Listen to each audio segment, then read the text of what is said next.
Peggy Setiawan menyebut Peggy berada di Bandung saat peristiwa pembunuhan Eki dan Vina di Cirebon. Lalu bagaimana polisi akan merekonstruksi kejadian dari pengakuan terbaru teman-teman Peggy? Kita akan bahas malam hari ini bersama pakar hukum pidana Universitas Al-Azhar, Suparji Ahmad. Malam, Pak Suparji. Selamat malam, Mbak.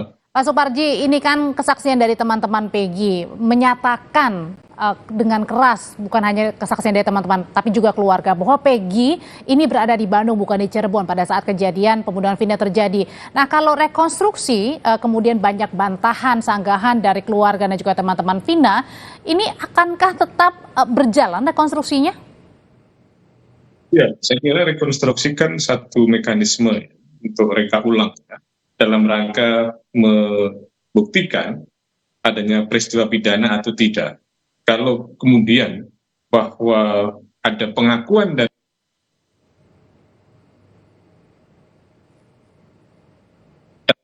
kejadian Peggy ada di Bandung gitu, maka kemudian dalam tanda petik secara tidak langsung bahwa Peggy tidak terlibat gitu ya. Maka kemudian pertanyaan berikutnya, kan ada ungkapan bahwa Peggy ini adalah ya sebagai aktor intelektual gitu, yang menyuruh, yang berkepentingan karena sakit hati ya.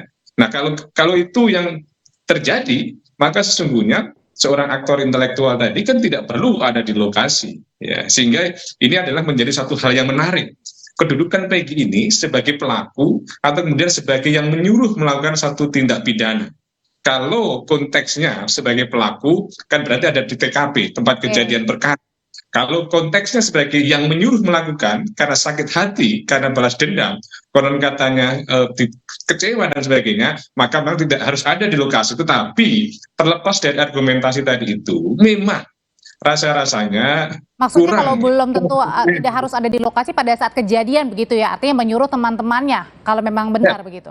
Maksudnya kalau apanya kan narasi yang dibangun kan sebagai aktor intelektual, sebagai orang yang menyuruh gitu, maka argumentasi kalau dia dianggap tidak di lapangan, maka tidak mudah dipatahkan kalau kemudian menyuruh melakukan. Terlepas dari itu, memang sebetulnya ada logika-logika yang kurang bersesuaian ketika konteksnya misalnya Peggy ini adalah berkepentingan apa, motivasi apa yang apa, dan motivasi yang dibangun sebenarnya juga nggak rasional kalau kemudian dianggap sakit hati karena misalnya bisa asmaranya ditolak. Tapi kan kita akan lihat tentang kebenaran yang dilakukan kepolisian, melakukan rekonstruksi dalam konteks kepentingan penyidikan karena sudah tersangka Peggy tadi. Ya. Salah satu buktinya ini kan satu dari terpidana yang menyatakan bahwa Peggy lah pelakunya, yang lainnya tidak mengatakan seperti itu.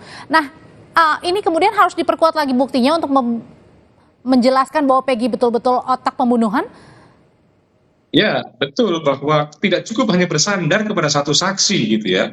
Karena satu saksi dianggap bukan saksi, harus ada minimal setidaknya dua saksi, dan dua saksi tadi minimal ada persesuaian. Dan kemudian harus didukung juga dengan alat bukti yang lain ya, apakah berupa surat, apakah kemudian petunjuk, apakah kemudian keterangan ahli gitu ya. Maka hanya menyandarkan kepada satu keterangan seorang saksi, maka itu adalah menjadi sesuatu yang tidak bisa dipertanggungjawabkan sebagai suatu alat bukti yang berkualitas. Kalau gitu, Pak Suparji, kenapa kira-kira melihatnya polisi ini begitu yakin bahwa Peggy otak pelakunya dan menghapus 2 DPO? Kalau cuma tadi buktinya adalah saksi. Karena pertama, bahwa itu kan 3 nama, itu disebut dalam salinan putusannya sampai tingkat Mahkamah Agung. Maka sebetulnya yang menarik lagi adalah mengapa ada narasi bahwa 2 nama yang semula menjadi DPO ternyata dihapus karena kebetulan katanya fiktif gitu. Kalau ini fiktif dan kemudian menjadi putusan, maka ini kan suatu putusan yang kemudian proses peradilannya sesat. Karena apa? Karena mengungkapkan satu pertimbangan hukum yang tidak sesuai dengan fakta yang sebenarnya. Kalau kembali pada pertanyaan bahwa mengapa ada keyakinan polisi bahwa Peggy adalah tersangkanya, sementara 2 adalah dihapus, karena tentunya selain mendasarkan pada bukti-bukti pengakuan dari saksi-saksi pelaku sebelumnya yang dan masuk dalam salinan putusan, juga karena ada faktor kemudian tekanan-tekanan publik yang mengharuskan ini menjadi suatu terang benderang. Seharusnya itu adalah tidak terjadi, karena apa, mestinya tetap harus melalui proses mekanisme yang transparan, dan jangan sampai sekali lagi mengulangi kesalahan baru nanti menangkap orang yang sebetulnya bukan pelaku. Maka di Masalahnya sini juga Pak Suparji, dari selain rekonstruksi ini kemudian juga dari pihak kejaksaan ini katanya juga sudah menyiapkan kan, padahal belum tahu nih berkasnya diterima atau enggak nih. ya, pihak keluarga dari Peggy ya menyiapkan, bahwa ini saya kira kan proses mekanisme yang bisa ditempuh kan pra peradilan kan untuk menguji sah dan tidaknya penetapan tersangka.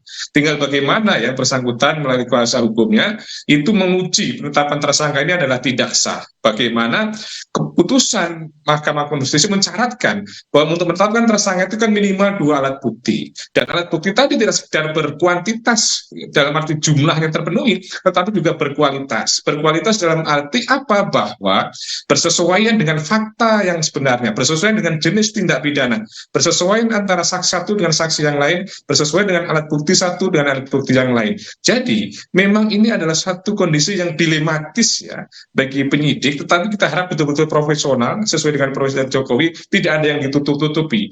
Dilema seperti apa? Dilema karena sudah lama prosesnya berhenti, dan yang kedua alat buktinya, barang bukti mungkin juga sudah berbeda dengan konteks yang masa lalu, konteks pada peristiwa tadi itu. Tetapi yang pada siang lain ada desakan publik yang kemudian mengharapkan ini menjadi satu peristiwa yang terang benderang, menjawab kejanggalan-kejanggalan yang terungkap di dalam film, atau adanya suara orang yang kemudian kesurupan dan lain sebagainya.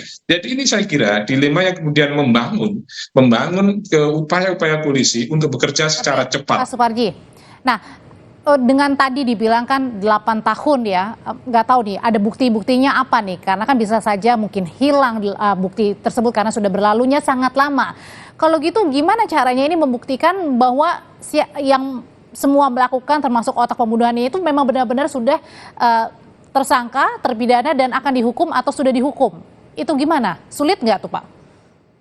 Ya, saya kira masa 8 tahun tidak terlalu sulit ya. Yang terpenting adalah bagaimana ya alat bukti yang ada, saksi-saksi yang ada tadi itu adalah betul-betul fakta yang sebenarnya. Kesulitannya adalah kemudian ketika memaksakan harus ada tersangkanya gitu loh ya. Karena nanti akan menyebabkan tidak sesuai dengan fakta yang sebenarnya.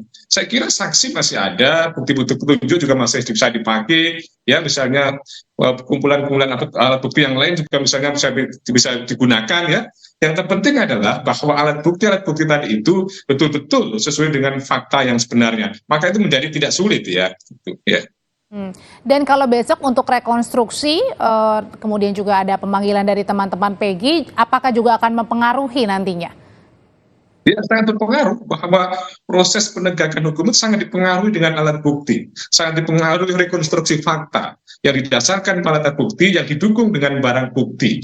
Jadi semua mekanisme hukum yang terjadi pada dasarnya adalah pembuktian. Maka pembuktian tadi adalah sangat menentukan tentang proses hukum berikutnya.